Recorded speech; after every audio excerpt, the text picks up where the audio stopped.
बहू ने अपने पति से जिद करके सास को वृद्धाश्रम भेजा। फिर उसका परिणाम जो हुआ वह भयंकर हुआ।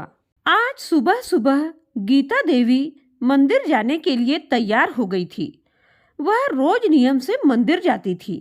अभी दरवाजा हल्का सा खुला ही था कि उनकी बहू रश्मि अपने पति कृष्णा से कहने लगी, मैं तो रोज सुबह की खटपट से परेशान हो गई हूँ। सुबह सुबह सोने भी नहीं देती तुम्हारी माँ।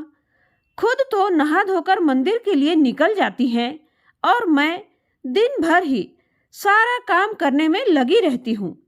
सारे घर का काम मुझे ही देखना होता है। लेकिन रश्मि, ऐसा तो नहीं है कि पूरे घर का काम तुम ही करती हो। झाड़ू पोछा और बर्तन के लिए तो काम वाली बाई रखी हुई है, और मुझे मालूम है कि सब्जी साफ करना और काटने जैसे कुछ काम तो मेरी माँ भी करती है।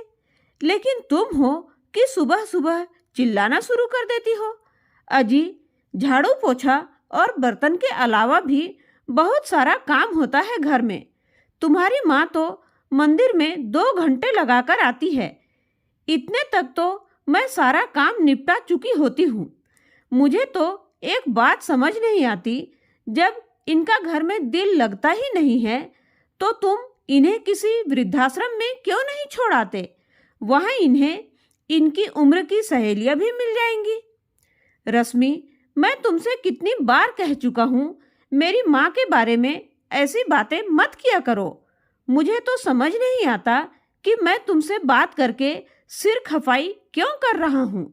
तुम्हारा तो यह रोज का काम है। अब थोड़ी देर शांति से मुझे सोने दो। गीता देवी अपने बेटे और बहू की सारी बातें सुन चुकी थी, लेकिन वह जानती थी कि यह तो उनकी बहू का रोज का काम है। उसने घर का माहौल ही ऐसा बना रखा था कि वहाँ कोई शांति से रह ही नहीं सकता था। इसलिए थोड़ी देर शांति में रहने के लिए गीता देवी मंदिर चली जाया करती थी। बरसों पहले उनके पति की मृत्यु हो चुकी थी। इकलौते बेटे कृष्णा के अलावा उनका था ही कौन। कृष्णा उन्हें उनकी शादी के 10 साल बाद मन्नतें मांग मांग कर मिला था। यदि वे उसके साथ न रहती तो फिर कहाँ जाती। कृष्णा भी अपनी माँ का पूरा ख्याल रखता था।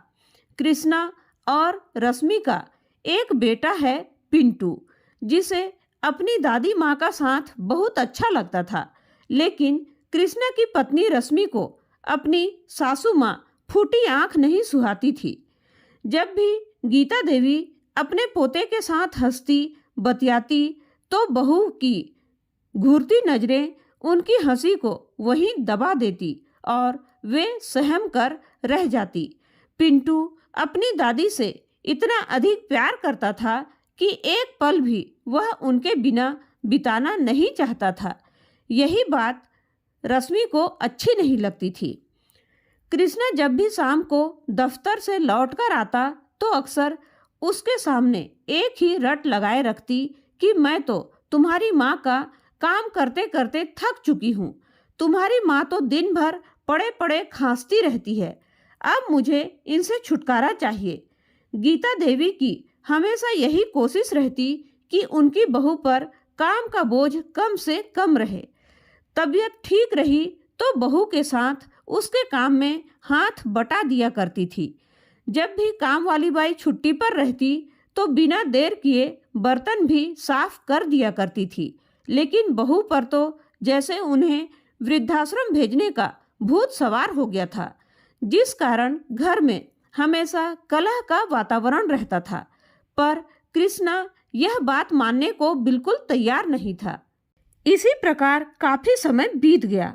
आज रश्मि के कुछ रिश्तेदार उसके घर आए हुए थे, तो रश्मि ने तो जिद ठान ली कि अब वह माजी को वृद्धाश्रम भेजकर ही दम लेगी। रात को जब सब लोग सो रहे थे तो कृष्णा पानी पीने के लिए अपने कमरे से बाहर आया। देखा तो माँ के कमरे की बत्ती जल रही थी। कृष्णा ने अंदर जाकर देखा तो उसकी माँ किसी गहन सोच में गुम थी।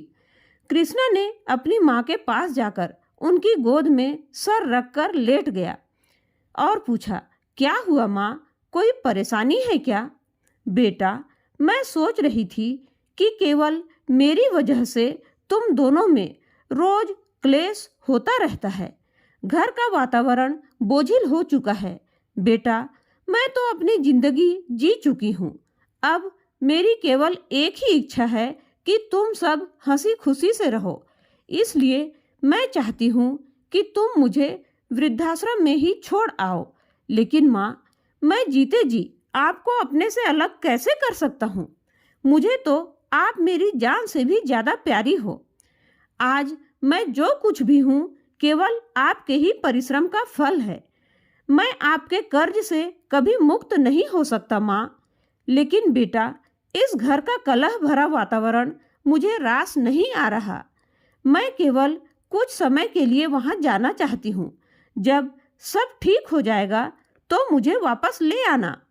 मेरी हवा पानी बदल जाएगी तो मुझे भी अच्छा लगेगा।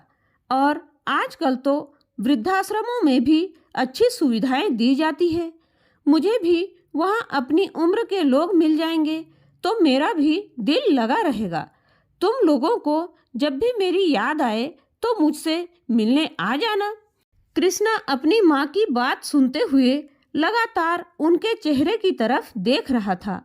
उनके चेहरे पर मुस्कुराहट थी, लेकिन उनकी आंखों में छुपा आंसुओं का सैलाब कृष्णा साफ साफ देख पा रहा था। हालातों से मजबूर कृष्णा जाकर वापस अपने बिस्तर पर लेट गया। आंखों की नींद तो अब गायब हो चुकी थी। माँ के बारे में सोचते सोचते कृष्णा अतीत के पन्ने पलटने लगा। वह करीब 5 वर्ष का ही था तब उसके पिता का निधन हो गया था। उसकी माँ गीता देवी पर रिश्तेदारों ने दूसरी शादी करने का दबाव बनाया, लेकिन उन्होंने फैसला लिया कि वह दूसरा विवाह न करके अपने बेटे कृष्णा का ही पालन पोषण करेंगी और अपने बेटे को माँ और पिता दोनों का प्यार देंगी। पढ़ी लिखी तो ज़्यादा थी नहीं, लेकिन खाना बहुत अच्छा बनाती थी, इसलिए घर पर रहकर ही टिफ़िन सर्विस शुरू कर दी। न सुबह देखी न शाम, और कड़ी मेहनत करते हुए अपने बेटे को पढ़ाया लिखाया, इस लायक बनाया कि वह आज एक सरकारी बैंक में मैनेजर के पद पर आसीन है। कृष्णा ने अपनी माँ का संघर्षमय जीवन देखा था, इसलिए वह चाहता था कि उसकी पत्नी नौकरी न करके घर संभाले और उसकी माँ की सेवा करे। परंतु कृष्णा का यह मातृ प्रेम रश्मि को कतई पसंद नहीं था, और जिस बात ने रश्मि को और भी अधिक चिड़चिड़ा बना दिया था वह यह थी कि उसका बेटा पिंटू भी अपनी माँ से ज़्यादा अपनी दादी माँ से ही प्यार करता था। इन सब का परिणाम यह हुआ कि रश्मि आए दिन अपनी सासू माँ पर कटाक्ष करने लगी थी और अपने तीर जैसे शब्दों से घायल करने लगी। गीता जी सहनशीलता की मूर्ति थी, परंतु अपनी बहू के मुख से कटाक्ष सुनते सुनते गीता देवी का अंतर्मन धीरे धीरे जवाब देने लगा था। धीरे धीरे वह अस्वस्थ रहने लगी। अक्सर खांसी करते हुए उन्हें उल्टियाँ हो जाती थी। अब तो बहू उन्हें घिन भरी नज़रों से देखने लगी थी और ठान चुकी थी कि अपनी सासू माँ को वृद्धाश्रम भेजकर ही दम लेगी, जिसका नतीजा यह हुआ कि गीता देवी हार कर खुद ही वृद्धाश्रम जाने को तैयार हो गई। कृष्णा भी यह बात समझ गया था कि उसकी माँ को इस घर में घुट घुट कर जीना पड़ रहा है, जिस कारण उनका स्वास्थ्य गिरता जा रहा है। परिस्थितियों से परास्त होकर कृष्णा अपनी माँ को वृद्धाश्रम छोड़ने के लिए तैयार हो गया, लेकिन पिंटू अपनी दादी की वृद्धाश्रम जाने की बात सुनते ही तुरंत अपनी दादी से लिपट गया। मैं दादी को कहीं नहीं जाने दूंगा, दादी मेरे साथ रहेंगी। चिल्लाते हुए वह जोर जोर से रोने लगा। उसे रोता देख कृष्णा भी अपना दिल हारने लगा, परंतु फिर उसने अपने बेटे को समझाया, बेटा, दादी को कुछ समय के लिए आराम की ज़रूरत है। जब कुछ समय के बाद उनकी तबीयत ठीक हो जाएगी तो हम उन्हें वहाँ से ले आएंगे। आखिरकार दिल पर पत्थर रखकर कृष्णा अपनी माँ को वृद्धाश्रम छोड़ आया। गीता देवी के घर से जाने के बाद कृष्णा और पिंटू बहुत ही उदास हो गए, परंतु रश्मि की खुशी का ठिकाना नहीं रहा। पिंटू हर रोज स्कूल से आने के बाद अपनी दादी के कमरे में बैठा रहता। रश्मि उसे बहुत मनाती कि वह उसके पास आकर बैठे, परंतु वह वहीं अकेले बैठना ही पसंद करता था। उस दिन के बाद से कृष्णा भी अपनी नौकरी में और अधिक व्यस्त हो गया और 1 महीना कब बीत गया पता ही नहीं चला। कृष्णा बहुत बार सोचता कि जाकर अपनी माँ को वापस लेकर आए, लेकिन फिर किसी न किसी काम में व्यस्त हो जाता। ऐसे करते करते 3 महीने व्यतीत हो गए और एक दिन वृद्धाश्रम से कृष्णा के पास फोन आया। मिस्टर कृष्णा, आपकी माताजी श्रीमती गीता देवी का बीती रात दिल का दौरा पड़ने से देहांत हो चुका है। आप तुरंत आश्रम पहुंच जाइए। यह बात सुनते ही कृष्णा सन्न रह गया और अपना सिर पकड़कर धड़ाम से जमीन पर बैठ गया। रोते हुए बोलने लगा, कितना क्रूर था मैं, जो अपनी माँ को ही वृद्धाश्रम छोड़कर आ गया और उन्हें वापस लेकर आना तो दूर, मैं तो उनसे दोबारा मिलने तक का समय नहीं निकाल पाया। मैं उस माँ को कैसे भूल गया जिसने अपना संपूर्ण जीवन मुझ पर कुर्बान कर दिया, जिसकी गोद में सिर रखते ही मैं सारी दुनिया की परेशानियों को भूल जाता था। साक्षात ईश्वर का रूप थी मेरी माँ, और ऐसी पूजनीय माँ के जीवन के अंतिम पड़ाव में मैं उनके पास न था। मैं ऐसे अनर्थ कैसे कर बैठा। कृष्णा की आंखों से निरंतर अश्रुधारा प्रवाहित हो रही थी। उसी समय रश्मि भी बाजार से वापस लौट आई। देखा तो कृष्णा निढाल सा जमीन पर पड़ा हुआ लगातार आंसू बहा रहा था। रश्मि उसे देखकर घबरा गई और उससे पूछने लगी, क्या हो गया, आप रो क्यों रहे हैं? रश्मि को देखते ही कृष्णा जोर जोर से चिल्लाने लगा, सब तुम्हारा ही किया धरा है, यह केवल तुम्हारे कारण ही हुआ है। लेकिन मैंने किया क्या है? कुछ बताइए तो, क्या हुआ? रश्मि बोली तो कृष्णा भरे गले से बोला, तुम मेरी माँ से छुटकारा चाहती थी ना? माँ ने हमेशा के लिए तुम्हें छुटकारा दे दिया। माँ यह दुनिया छोड़कर हमेशा हमेशा के लिए चली गई हैं। यह सुनते ही रश्मि को भी झटका लगा और पिंटू यह सुनते ही जोर जोर से रोने लगा। रश्मि कृष्णा से माफ़ी मांगते हुए उसे सांत्वना देने लगी। हमें जल्दी ही वृद्धाश्रम के लिए निकलना होगा, लेकिन बाहर तेज बरसात है। जैसे ही बारिश कम होगी हम चल पड़ेंगे। लेकिन बारिश हर बीते पल के साथ तेज होती जा रही थी। कृष्णा ने समय व्यर्थ न गवाते हुए ड्राइवर को फ़ोन किया और उससे कहा कि उन्हें जल्दी से जल्दी वृद्धाश्रम पहुंचना है। लेकिन ड्राइवर ने कहा कि आश्रम के पूरे रास्ते में तेज मूसलाधार वर्षा हो रही है। पानी भर जाने के कारण पूरा मार्ग रुका हुआ है। बाढ़ जैसी स्थिति बनी हुई है। ऐसे में घर से बाहर निकलने का मतलब है किसी मुसीबत को बुलावा देना। हमें कुछ देर के लिए बारिश कम होने का इंतजार करना पड़ेगा। उधर वृद्धाश्रम से कृष्णा के पास दोबारा फोन आया कि यदि वे लोग सुबह तक नहीं पहुँचे तो आश्रम के अधिकारी ही स्वयं गीता देवी का अंत्येष्टि संस्कार कर देंगे। लेकिन बारिश कम होने का नाम ही नहीं ले रही थी। दुखी मन से कृष्णा बैठा हुआ यही सोचता रहा कि कब बारिश कम हो और कब वह यहाँ से चले। आत्मग्लानि से भरा वह केवल उसी समय को कोस रहा था कि जब वह अपनी माँ को वृद्धाश्रम में छोड़ आया था। सारी रात बीत गई और सुबह हो चुकी थी, लेकिन अभी तक मूसलाधार बारिश नहीं रुकी थी। जब सुबह तक उनका जाना संभव नहीं हो पाया तो आश्रम में उनकी माँ का अंतिम संस्कार कर दिया गया। 2 दिन बाद कृष्णा अपने परिवार के साथ आश्रम पहुंचा और अपनी माँ की अस्थियां गंगा में प्रवाहित करके रोते बिलखते खाली हाथ वापस आ गया। घर आकर कृष्णा और रश्मि बहुत दुखी थे। कृष्णा का किसी काम में मन नहीं लग रहा था, लेकिन इस घटना ने पिंटू को तो झकझोर कर रख दिया था।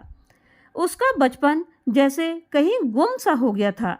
उसकी माँ जो सब्जी बनाकर देती वह खा लेता, जहाँ बैठने को कहती वहीं बैठ जाता। वह गुमसुम सा सारे काम करते जा रहा था, लेकिन जब भी पढ़ाई करने बैठता तो उसका मन नहीं लगता था। किताब उठाकर बैठा रहता, परंतु एक अक्षर भी नहीं पढ़ पाता था। एक दिन पिंटू जब स्कूल से घर पर आकर निढाल सा गिर गया। रश्मि ने देखा तो उसे बुखार था। थर्मामीटर लगाने पर पता चला कि बुखार 104 डिग्री था। रश्मि घबरा गई और तुरंत कृष्णा को फ़ोन किया। जल्दी से उसे डॉक्टर के पास लेकर गए और दवाइयाँ दी, परंतु बुखार तो उतरने का नाम ही नहीं ले रहा था। हमेशा 103 से 104 डिग्री के करीब बुखार रहता। रह रहकर पिंटू नींद में ही दादी माँ को बुलाता रहता। करीब 1 सप्ताह तक भी जब दवाइयों ने असर नहीं किया तो वे दोनों पिंटू को मनोचिकित्सक के पास लेकर गए। पिंटू हमेशा बड़बड़ाता रहता, दादी आप मेरे पास वापस आ जाओ, आप मेरे पास रहोगे। उसकी मानसिक स्थिति को देखते हुए डॉक्टर ने कहा, बच्चे के दिमाग पर बहुत बुरा असर पड़ा है। क्या अब इसकी दादी जी इसके साथ नहीं रहती? कृष्णा ने दादी जी के आश्रम छोड़ने से लेकर अब तक की सारी कहानी डॉक्टर साहब को बताई और बताया कि किसी भी प्रकार से बच्चे की हालत में कोई सुधार नहीं आ रहा है। उनकी बात सुनकर डॉक्टर ने उन्हें कहा, देखिए मैं जानता हूँ कि आपके लिए थोड़ा मुश्किल होगा, लेकिन इस समस्या से निपटने का केवल एक यही हल है। आपको किसी बूढ़ी महिला को पिंटू की दादी बनाकर लाना होगा और उन्हें अपने घर में रखना होगा। जब तक पिंटू पूरी तरह ठीक नहीं हो जाता, डॉक्टर साहब द्वारा बताई गई योजना कृष्णा और रश्मि को कुछ अटपटी सी लगी, लेकिन वे अपने बच्चे के जीवन के लिए कुछ भी करने को तैयार थे। काफ़ी कोशिशों के बाद भी कोई बूढ़ी महिला नहीं मिली जो पिंटू की दादी बन सके। फिर रश्मि ने कृष्णा से कहा, क्यों न किसी वृद्धाश्रम से दादी जी का इंतजाम किया जाए। विधि का विधान तो देखिए, जो रश्मि पिंटू की सगी दादी को बोझ समझकर वृद्धाश्रम में छोड़कर आई थी, आज वही रश्मि अपने बेटे की जीवन की खातिर किसी अन्य महिला को वृद्धाश्रम से लाने को तैयार हो गई। डॉक्टर के सहयोग से दिल्ली के एक वृद्धाश्रम के संचालकों से बात की गई। उन्होंने बताया कि कुछ दिन पहले ही एक वृद्धा उनके आश्रम में आई है, जिनका कोई सगा संबंधी कभी मिलने नहीं आया। कुछ समय पहले उन्हें सिर में चोट आई थी, जिस वजह से उनकी याददाश्त जा चुकी है। वह अकेली हैं। अगर आप उन्हें घर में रखेंगे तो आपको कोई असुविधा नहीं होगी। वह बहुत ही हंसमुख हैं। कृष्णा डॉक्टर साहब के साथ उस अम्मा जी से मिलने गया जो कि दादी बन रही हैं, तो देखा कि वह बहुत मोटी हैं। उनके सिर के बाल भी छोटे थे और वह चश्मा लगाती हैं। उनके चेहरे पर कुछ चोट के निशान थे। वहाँ से आने के बाद कृष्णा ने डॉक्टर साहब को बताया, मेरी माँ के बाल बहुत लंबे थे। वह बहुत ही पतली थी और चश्मा नहीं लगाती थी। पता नहीं पिंटू उन्हें अपनी दादी मानेगा या नहीं। तो डॉक्टर साहब ने कहा, आप सब कुछ मुझ पर छोड़ दीजिए। डॉक्टर साहब ने गीता देवी को अपने पास बैठाकर उन्हें पिंटू से मिलवाया। पिंटू ने पूछा कि आप तो भगवान जी के पास चली गई थी ना, फिर आप वापस कैसे आ गई? और आप इतनी मोटी कैसे हो गई? आपके बाल कहाँ गए? डॉक्टर ने कहा, पिंटू तुम बीमार हो गए थे ना, इसलिए भगवान जी ने इन्हें तुम्हारे लिए वापस भेज दिया। यहाँ आश्रम में इन्होंने अपना खूब ध्यान रखा, खूब व्यायाम करके इनकी सेहत बहुत अच्छी हो गई है। इनके साथ रहकर तुम भी इनके जैसे ही स्वस्थ हो जाओगे। यह बात सुनकर पिंटू बहुत ही खुश हुआ और दादी जी के गले लग गया। फिर अपनी माँ को कहने लगा, मम्मा मुझे बहुत भूख लगी है, घर चलो, मैं और दादी एक साथ खाना खाएंगे। उनका बेटा पिंटू उनके सामने सही सलामत खड़ा था। आज सचमुच दादी माँ और पिंटू दोनों का पुनर्जन्म हुआ था। खून के रिश्ते कितने प्रबल होते हैं, आज इस घटना ने सिद्ध कर दिया। कुछ दिनों बाद दादी माँ की याददाश्त वापस आ गई तो पता चला कि यही उसकी असली दादी है। इसे हम कुदरत का करिश्मा ही बोल सकते हैं। जो दादी का एक्सीडेंट हुआ था उसमें से बचकर वह अपने पोते के लिए फिर से दादी बनकर आई और उनको नया जीवन दिया और बहू को भी अच्छा सबक मिला अपने बूढ़ी सासू माँ को वृद्धाश्रम भेजने का।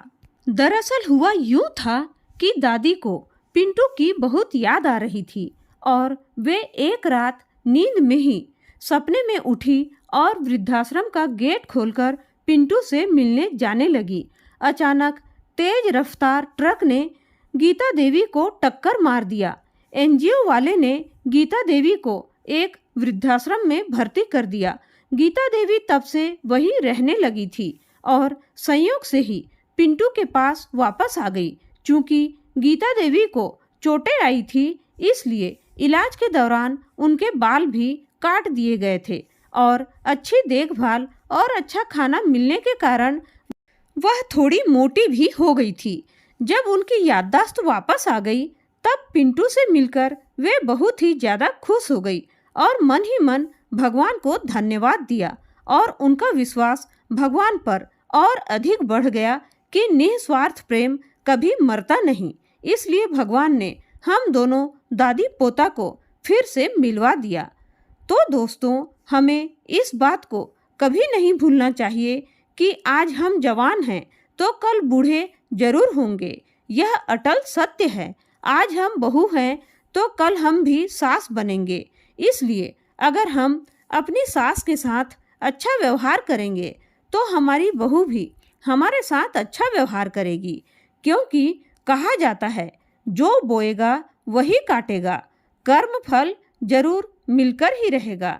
इस कहानी के बारे में आपकी क्या राय है कमेंट करके जरूर बताइएगा और कहानी को अंत तक सुनने के लिए आपका बहुत बहुत धन्यवाद।